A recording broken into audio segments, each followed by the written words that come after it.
お久しぶりです。ついに新しいバイクが納車されることになりました。今回納車されるのは、新型はやぶさ、今年の3月にカラーオーダーで注文し、8月初旬に納車となります。納車の前に、まずは最初に取り付けるはやぶさパーツをざっとご紹介です。KIJIMAのヘルメットホルダー、リアシート部分にボコッと取り付けるため、目立つのがたまに傷です。同じくKIJIMAのマウントバステイ、ハンドル部分に取り付けます。KIJIMAのドラレコリアカメラステー、フェンダーレス専用の角度で取り付けられるものです。ミツバのバイク用ドラレコ、最近はバイクでも必須かと思い購入です。老舗なので選んでみました。物を見ると剣道層で期待が持てます。デイトナの USB 電源、2個並べる仕様なので、場所取りそうかな。買ってから気づいたので、仕方ないです。とりあえず使ってみます。ラムマウントのハンドルバーマウント、クワッドロック取り付けのために購入しました。アクティブのハヤブサ用フェンダーレスキット、お尻をスッキリしたかったので、同じくアクティブのリフレクターキット、フェンダーレス用のスモールタイプです。お次はブラスのハヤブサ用のレーシングスライダー。これはカウルに穴開けせずに取り付けできるので選んでみました。色は白と黒がありましたが、車体に合わせて白を選択です。というわけで、納車とともに取り付けるパーツは以上です。この時点で結構なゆきちさん、いや今は H さんが旅立ちました。それでは、納車編どうぞ。緊張していろいろ取り忘れ、車体説明からになります。はい、ETC はこのバンドで固定してあるので、使うときはちょっと剥がしてから。はい。はい。了解しました。はい、で、つける際はここの爪ですね。はい。2箇所が、ここのところにはまるように、これちょっと慣れないと難しいんで。わかりました。家でやってみます。はい。ガチャッと。はい。ガソリンですね。まあ、この辺は普通のバイクと変わらないので、蓋を開けていただいて、鍵を挿して、回すと開きますので、給油してください。はい。はい。で、奥までもう今入らない構造になってますので、ちょっと先っちょを浮かした状態で入れてあげてください。はい。で、満タンの目安は、ここの内側にある、ちっちゃい丸の下側です。これ以上上に入れちゃうと蓋閉めた時とかに溢れてきちゃったりとかちょっとした段差でこぼれちゃったりとかしますので、はい、気をつけてください。はい、で鍵をかける時なんですけども、回してる状態で上からちょっと押していただいて、元の位置に戻して抜いてください。はい、やろうと思えば鍵だけでできるんですけど、鍵だけでやっちゃうとこんだけ細いんでねじれちゃったりとか、最悪ねじ切れちゃったりします。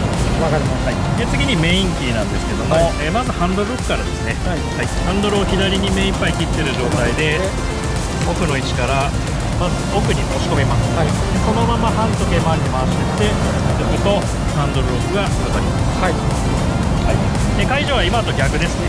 押し込んで時計回りで抜くと解除されます。はい、はい、であとは、キーのオンにしていただいて電源が入ります。めちゃめちゃかっこいいオープニングなんで、やばいです。はやぶさって出てくる。で、鈴木車の場合、今まではクラッチ握らないと、セル回らないっていう仕様が多かったんですけど、もう今最近そういうのなくなってきてますね。であとこのはやぶさは1回スタートボタンを押していただくと、エンジンかかるまでクランキングしてくれますので、この状態で1回押します。はい、これで電源を。説明からここにあるように、ちょっと昼間なんで見にくいんですけども、常時ハイビームにする場合は奥に押し込んでください。はい、そうするとハイになります。はい、で、通常はこのロービームで走行してください。はい、で対向車に合図を送るときなんかは人差し指で手前にちょんちょんと引いてあげると合図になります。パッシングですので、はい、使ってください。はい、で次ウインカーですね。こちらについてますので、左曲がるときは左に、はい、右に曲がるときは右に、はい、で真ん中を押していただくと消えます。はい、はい、でその下が、ホーンです。一回鳴らします。こういう感じになります。使ってください。でハザードもついてますんで、はい、必要なときに使ってください。はい、ただ戻し忘れ注意してください。もう一回押すとボタン戻ってきます。これでオフです。はい、で、ここにいろいろモードをいじるスイッチがついてるんですけど、これはちょっとご自身でやりながら、はい、試していただければと思います。はい、ンジン切る際はキーオフでもちろん切れるんですけども、すぐ切らなきゃいけないとかっていう状況であればこの切るスイッチ、押していただくと切れますので、これで使ってください。基本はやっぱキーで消した方がいい。キーでやった方がいいです。わかりました。であとは、ついてる装備なんですけども、ここ USB2 口ついてますんで、手前に行くと蓋が取れるので、挿して使ってください。完全防水ではないので、あれなんですけども、やっぱりつけてた方が蓋はいいので、使わないときは閉じるようにしてください。あとここにドラレコのスイッチですね、接続したりとかついてますので使ってください。34度。現状34度あります。基本的な使い方は以上なんですけども、何か確認しておきたいことは。そうですね。大丈夫かと思います。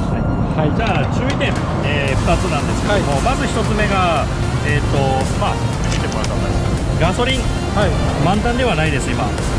お店に置いとけるちょっとガソリンの総量とか決まってますんで、ちょっとギリギリです。もうランプついてます。なので、今日この後、まずガソリンスタンドお願いします。満タンにしてください。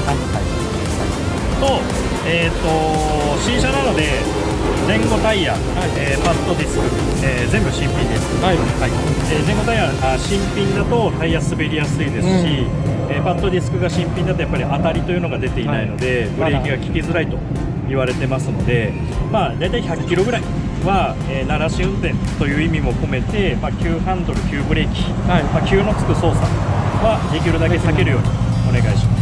曲がりも最初はじゃあ垂直に立てていくくらいの勢いでお方がいいですね。本当に一番最新のバイクなので、この辺何かあっても補正効くとは思うんですけど、それに完全に頼っているとちょっとそうですね。そこだけちょっと注意お願いします。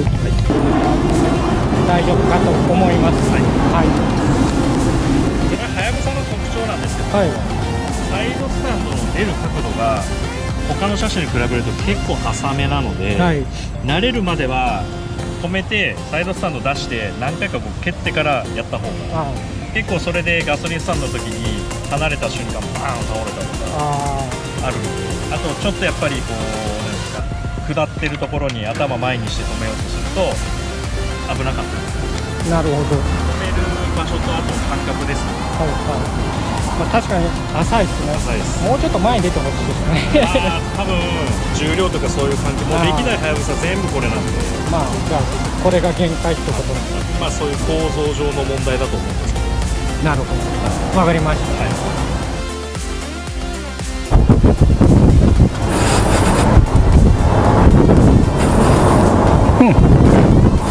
た。足つきもバッチリです。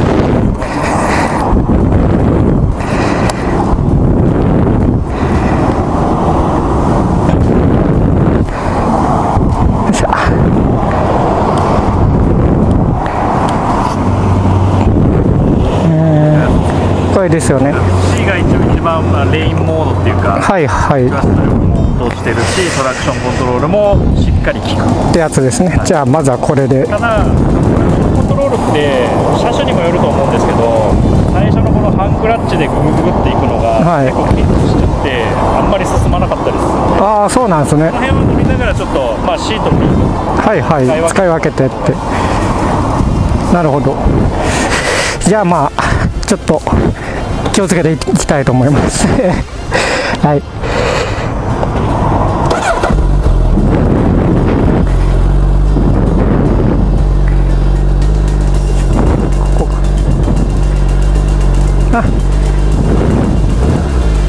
結構、じゃあありがとうございました。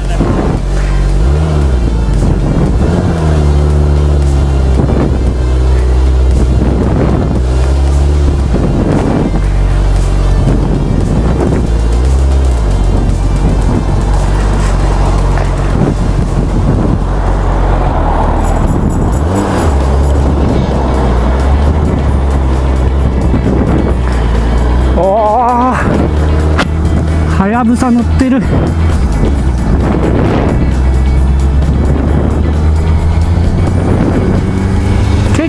ラッチのなんだ、当たりのところがちょっと遠いな、まだ。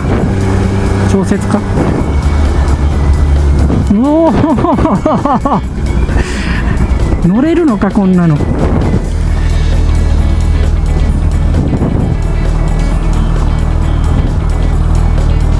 いしょ。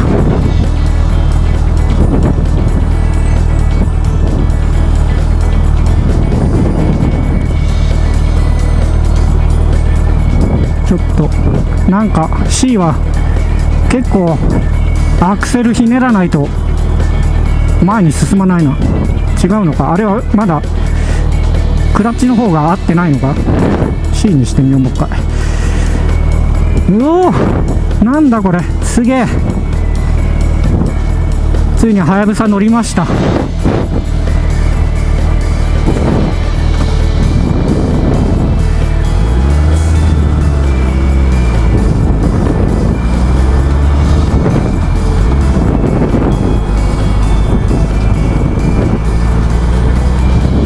でもなんだ、身構えてたほどじゃないな。思った以上にフレンドリー。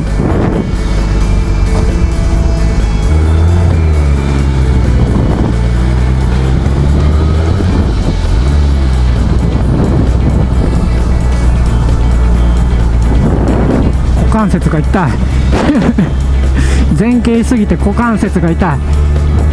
後ろ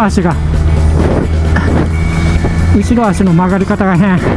後ろ足って足の曲がり方が変。近くのガソリンスタンドを発見したので早速最初の給油です。はやぶさの車重にビビっているため足つきながらすごいゆっくり曲がっています。バイクに初めて廃屋を入れます。廃屋の値段地味に高いですよね。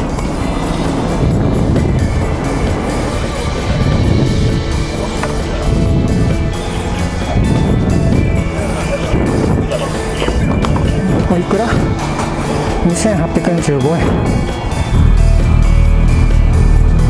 円。いや、ミラーが見えやすいな。熱い、シートが熱い。熱い